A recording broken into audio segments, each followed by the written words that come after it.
सबसे खतरनाक संवत्सर काल नाम का संवत्सर 2024 की शुरुआत तो आपने देख ली, परंतु सिंह राशि वालों आज हम आपको इतनी महत्वपूर्ण जानकारी देने वाले हैं जो 1 या 2 महीने के लिए नहीं बल्कि पूरे 1 वर्ष के लिए आपके लिए ये जानकारी आपके जीवन को ऐसे मोड़ पर लेकर जा सकती है जो आपका जीवन बहुत परिवर्तित कर सकती है, बहुत ही ज़्यादा।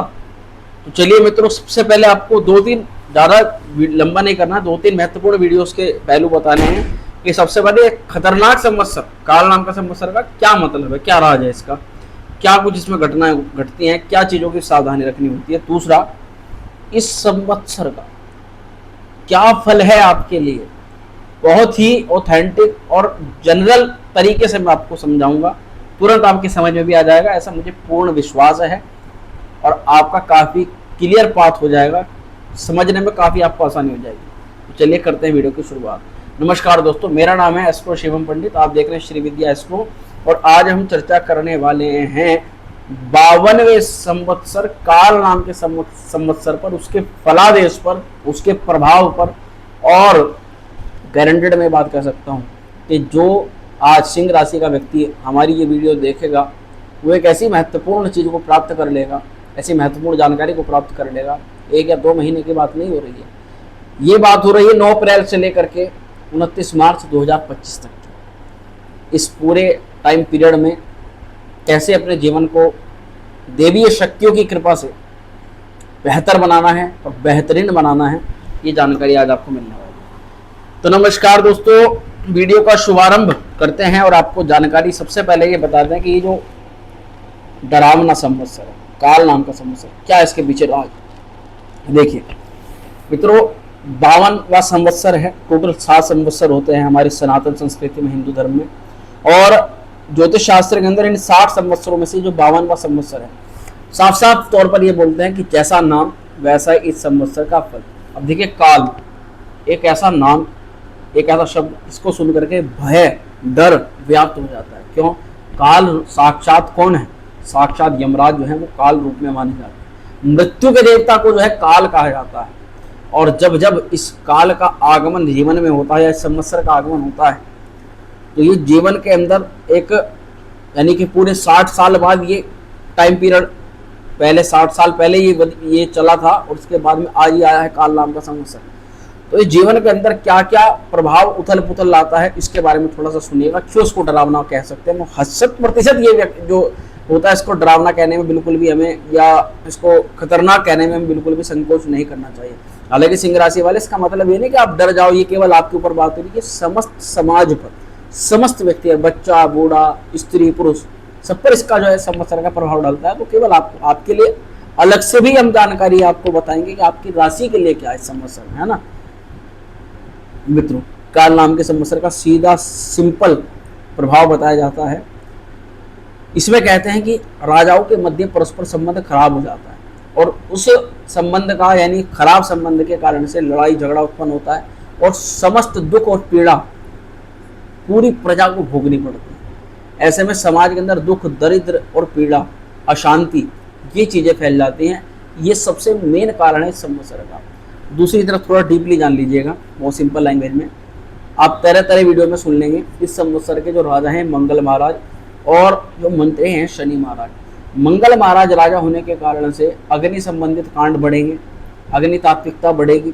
जीवन में आपके भी, सभी के लोगों के जीवन में क्रोध, द्वेष, ईर्ष्या, तामसिक प्रवृत्तियां ये जीवन के अंदर बढ़ने लग जाएंगी। जीवन में व्यक्ति केवल लाभ की लालसा से, केवल धन कमाना, केवल अपनी इच्छा की पूर्ति करने, इस कार्य के लिए गलत से गलत और नीच से नीच कार्य को भी करने से पहले डरेगा नहीं। जिस कारण से होगा क्या? लूटपाट बढ़ेंगी, मार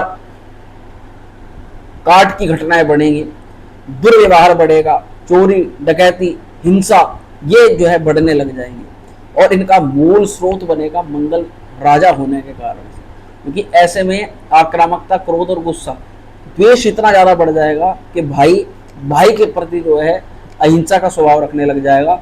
यानी एक दूसरे की प्रॉपर्टी, एक दूसरे की, जिसका अधिकार वास्तविकता में दूसरे व्यक्ति पर है, उसको छीनना है, दूसरे के अधिकार को छीनने वाली गतिविधियां होने लग जाएंगी। ये तो देखो नॉर्मल सी है, परंतु पूर्ण समाज पर इतना इसका भयंकर स्वभाव क्या माना जाएगा। अभी भी आप वर्तमान में देखना कि बाहर के जो जितने भी देश हैं और उनके जो राजा हैं, उनको राजा ही कहा जाएगा, जो राज्य के जो मालिक हैं, उनका आपस में जो युद्ध गतिविधियां इस समय बढ़ रही हैं, और ये युद्ध गतिविधियां कहीं ना कहीं जो है परमाणु की तरफ जा रही है, परमाणु की साइड की तरफ इस समय जाने के प्रबल प्रबल सहयोग बन रहे हैं। अच्छा, जिस कारण से क्या है कि विस्फोटक गतिविधियां बढ़ेंगी, एक दूसरे के ऊपर प्रहार बढ़ने लग जाएगा, एक राजा दूसरे राजा के ऊपर पूरी तरह से तगड़े तरह जो है भयंकर से भयंकर जो है प्रहार करेगा, और इसका समस्त जो नुकसान है वो पूरी जनता को, पूरे प्रदेश को, और केवल वहाँ के ही प्रदेश को नहीं, वहाँ की जनता को नहीं, समस्त साम्राज्य, समस्त ब्रह्मांड में समस्त हमारी पृथ्वीवासी जितने भी अलग अलग देशों के जो वासी हैं उनको इसका जो है वो भोगना पड़ेगा। कहीं किसी वस्तु की पैदावार कम हो जाएगी, तो कहीं किसी चीज़ में आवागमन में रुकावट पैदा हो जाएगा। इसका ये 100% फल घटित होने वाला है मित्रों। कई बार लोग प्रश्न करते हैं कि जो चीज़ घट जाती है उसके बाद सब बोलते हैं घटने से पहले कोई नहीं बताता, तो मैं जानकारी आपको साफ साफ तौर पर दे रहा हूँ।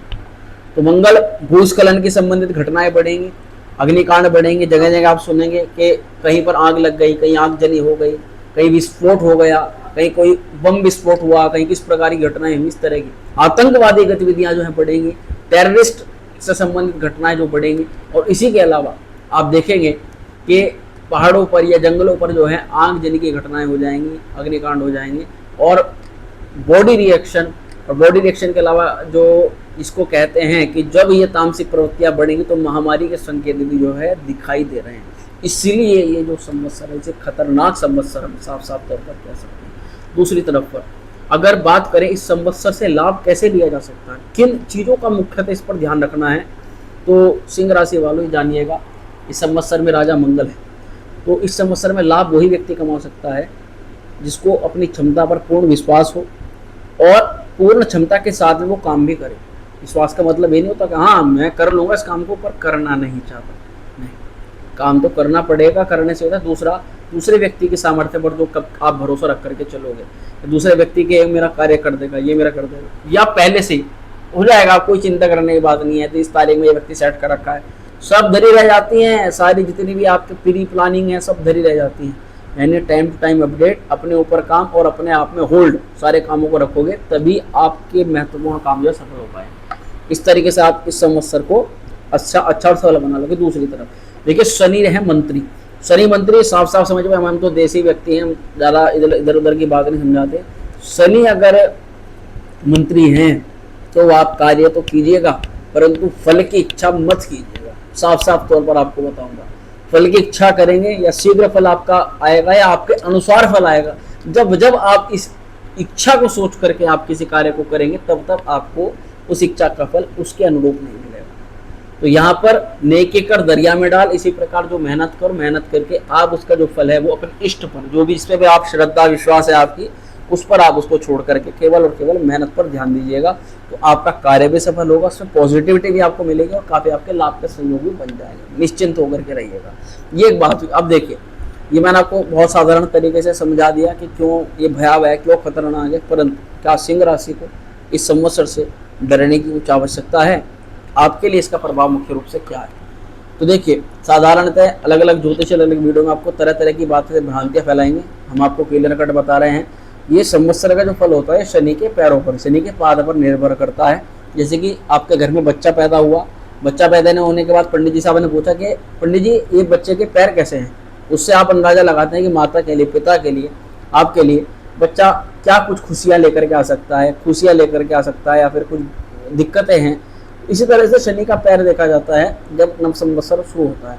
अब ध्यान से सुन लीजिएगा, आपके काम के लिए बात है, और वास्तविकता में जो वीडियो देखेगा उसको आज बहुत महत्वपूर्ण जानकारी मिलने वाली है। देखिए, सबसे पहले आपको बताऊँ, नवरात्रि काल में आप हमारी ये वीडियो अगर देख रहे हैं तो अभी इसी समय श्री सत्यचंडी महायज्ञ वर्तमान में चल रहा है। हम डेली लाइव भी कर रहे हैं श्री सत्यचंडी महायज्ञ को। अगर आपने नहीं देखा है तो आप देख सकते हैं हमारे यूट्यूब चैनल पर प्रतिदिन।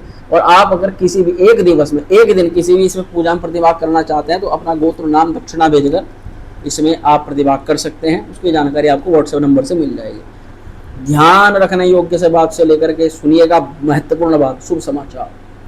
सिंह राशि वाले, आपको डरने की आवश्यकता नहीं है। सबसे पहले तो ये समझ लीजिएगा कि ये संवत्सर एक पूरा एक आकलन निकाला जाता है ना हर चीज़ का। आपके मन में प्रश्न होगा, ये संवत्सर आ रहा है, हिंदू नव वर्ष है, 2024 तो हो लिया, अब ये संवत्सर आया, ये आपके लिए क्या कर सकता है, कैसा रह सकता है। तो शुभ समाचार ये है कि आपके लिए तांबे के पाए यानी ताम्रपाद से शनि महाराज का शुभागमन आपके लिए हो रहा है। इसका मतलब ये होता है मित्रों, दो चीजों में हमें एकदम पता लग जाता है इसका फल। राज सम्मान, कार्य वर्क प्लेस पर आपकी प्रशंसा, आपकी प्रोग्रेस, और दूसरा आपके बैंक बैलेंस में वृद्धि। बैंक बैलेंस का मतलब साफ तौर पर आप केवल पैसे को लेकर के समझेंगे, परंतु इसका विस्तृत जानकारी आपको फिर बहुत सारी चीजें मिलेगी। बैंक बैलेंस, जहाँ धन की बात होती है वहाँ धन के देवता देवगुरु बृहस्पति, कुटुंब आपका सेकंड हाउस और वन, यानी कि आपके घर परिवार में भी कुछ ना कुछ खुशहाली का माहौल रहेगा। बृहस्पति यानी भाग्य की भी थोड़ी बहुत कृपा आपको मिलेगी। कहीं ना कहीं आपके आपका समाज में आपका जो नाम ख्याति फैलेगी, आपके द्वारा किए गए कार्य की प्रशंसा की जाएगी, सराहना की जाएगी, वर्क प्लेस पर भी आपका नाम बढ़ेगा। ये चीजें, इसका एक शुभ, एक पॉजिटिव आपको फल जो है ये संवत्सर का मिलता है। इतना ही है, इसके अलावा कोई तरह तरह की बातें करे उसके चक्कर में नहीं फंसना है आपको। अब ध्यान रखने योग्य क्या बात है आपके लिए सिंह राशि वाले, इस संवत्सर को जैसा भी है वैसा आपके लिए अच्छा है, परंतु फिर भी मैं देख पा रहा हूँ कि आपके लिए राहु फिलहाल अष्टम में चल रहा है। 8वें घर का राहु कहीं ना कहीं फिर भी विपत्तियां, परेशानियां, शत्रु आपके ऊपर बढ़ा रहा है, व्याधियां बढ़ा रहा है। कई बार तो गुप्त रूप से आपकी चीज़ों को प्रॉब्लम कर रहा है, जिसको ऊपर सामने वाले व्यक्ति को नहीं पता, परंतु गुप्त रूप से आपको पता है कि आप परेशानी के अंदर हो। ये चीज़ें तो तमाम तरह की दिक्कतें वर्तमान में भी हैं, परंतु अब इसके लिए इस संवत्सर से क्या कैसे निजात निकला जाए, देखिए ध्यान से सुनिएगा। नवरात्रि काल में आप हमारी ये वीडियो देख रहे हैं, निश्चित तौर पर आपको एक ऐसा उपाय, एक ऐसा प्रयोग बताते हैं आपके संकटों को, समस्याओं को वास्तविकता में दूर करेगा। माँ पीताम्बरा, इनका नाम हर व्यक्ति ने सुना होगा, परंतु अब इस नवरात्रि काल में और इस संवत्सर में भी ये ऐसी देवी हैं जो आपको आपके संकटों से बाहर निकाल सकती है। माँ पीताम्बरा, माँ बगलामुखी और माँ कालरात्रि, ये ऐसी देवियां हैं मित्रों, जिन देवी की उपासना और आराधना आपको इस संवत्सर में जरूर और अवश्य करनी चाहिए। इससे आपके जीवन में संकट और संघर्ष दोनों ही कम होंगे, और आपको संकट आने से पहले उसकी पूर्वानुभास पहले ही पता चल जाएगा। भगवती कृपा आपको पहले ही आपको जागरूक कर देगी। तो ये आपके लिए बहुत ज़्यादा शुभ सूचना है। दूसरा, जिन लोगों को नहीं पता माँ बगलामुखी की आराधना कैसे करें, माँ कालरात्रि की पूजा कैसे करें, उन लोगों के लिए बहुत गोल्डन अपॉर्चुनिटी है कि इस समय नवरात्रि काल में हम शतचंडी यज्ञ में इन देवियों के यंत्रों की सिद्धिकरण कर रहे हैं, और पूजा के दौरान ही नवरात्रि काल में चीज़ें सिद्ध होती हैं। अगर आप इनकी पूजा नहीं कर सकते तो आप इनके यंत्रों को अपने पूजा स्थल पर रख करके इनसे लाभान्वित हो सकते हैं, और इसे प्राप्त अगर आप करना चाहते हैं तो आप सीधा हमें व्हाट्सएप पे संपर्क कर सकते हैं। देखिए, इसके अलावा आपको करना क्या है, मंदिर प्रांगण में 2 चीज़ों का दान करना है, अखरोट और नारियल। किसी भी पूर्णिमा, किसी विशेष पर्व पर, भगवती की आराधना पर, अगर नवरात्रि में देखना तो किसी भी नवरात्रि पर आप ये 2 सामग्री यथाशक्ति मंदिर में दान करके आ जाएं। वहीं एक मंत्र मैं आपको बता रहा हूँ जो आपके जीवन को बहुत बढ़िया दिशा निर्देश दे सकता है। मंत्र सुनिएगा, लिख लीजिएगा किसी कॉपी पर, ओम ऐं महासरस्वती देव्यै नमः। फिर सुनिएगा, ओम ऐं महासरस्वती देव्यै नमः। अरे ये मंत्र बहुत कारगर हो गया, क्योंकि माँ सरस्वती, जो राहु के लिए अगर माँ सरस्वती का जाप किया जाए तो विशेष फल आपको प्रदान करता है, और राहु जैसे अभी आपके अष्टम भाव में चल रहे हैं, उस स्थिति को देखते हुए ये मंत्र आपको माँ भगवती की तो कृपा आपको प्रदान कराएगा ही, साथ में राहु की पीड़ा को भी दूर करा देगा। वहीं पूजा में आपको लाल रंग के आसन का अवश्य प्रयोग करना है, और भगवती से आपको मन से ये श्रद्धा और विश्वास के साथ आपको पूजा करनी है कि आपका कार्य निश्चित रूप से सफल हो। तो मैं मित्रों आशा करता हूँ कि जो जानकारी, जो गोपनीय जानकारी हमने आपको आज की वीडियो में बताई, ये आपके लिए कारगर होगी। वीडियो पसंद आई हो लाइक करना, शेयर करना, चैनल पर पहली बार आए हो तो सब्सक्राइब भी जरूर कर देना। माँ श्री विद्या आपका कल्याण करे। ओम श्री विद्या।